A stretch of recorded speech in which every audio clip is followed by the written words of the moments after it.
రోజువారీ జీవితంలో వేదాంతం episode number 60 అహంకారం విఎస్ వినయం. నిజమైన గొప్పతనం ఎక్కడ ఉంది? పరిచయం. మనిషి జీవితంలో జ్ఞానం, సంపద, ప్రతిభ పెరిగిన కొద్దీ ఒక ప్రమాదం కూడా పెరగవచ్చు. అదే అహంకారం. అయితే వేదాంతం ఒక ముఖ్యమైన విషయాన్ని గుర్తు చేస్తుంది. నిజమైన గొప్పతనం తనను తాను గొప్పవాడిగా భావించడంలో కాదు, వినయంతో జీవించడంలో ఉంది. వేదాంత దృష్టి.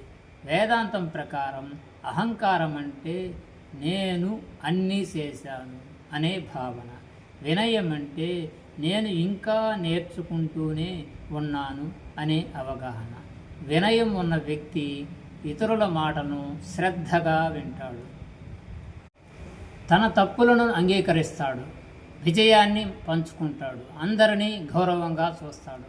ఉదాహరణ, పండ్లతో నిండిన చెట్టు కొమ్మలు కిందకు వంగుతాయి, ఖాళీ కొమ్మలు మాత్రం నిఠారుగా ఉంటాయి.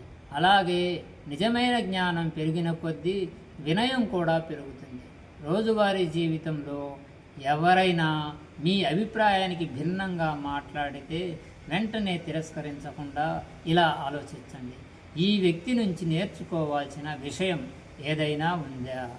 ఈ దృక్పథం మనలోని అహంకారాన్ని తగ్గించి జ్ఞానాన్ని పెంచుతుంది. ఆచరణ. ఈరోజు మీరు సాధించిన ఒక విజయాన్ని గుర్తు చేసుకోండి.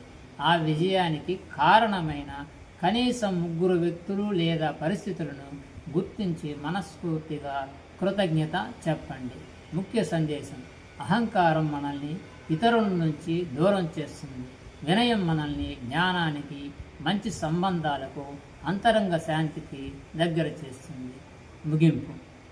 వేదాంతం చెప్పే నిజమైన మహత్తు పదవిలో కాదు, సంపదలో కాదు, వినయంతో కూడిన జ్ఞానంతో ఉంది.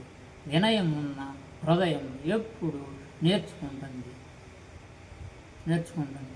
ఎదుగుతుంది, ఆలోచనలను కూడా ఎదగనిస్తుంది. ప్లీజ్ సబ్స్క్రైబ్ అండ్ లైక్ చేయండి. తదుపరి ఎపిసోడ్ క్షమ. మనస్సులోని భారాన్ని విడిచిపెట్టి ప్రశాంతంగా జీవించటం ఎలా?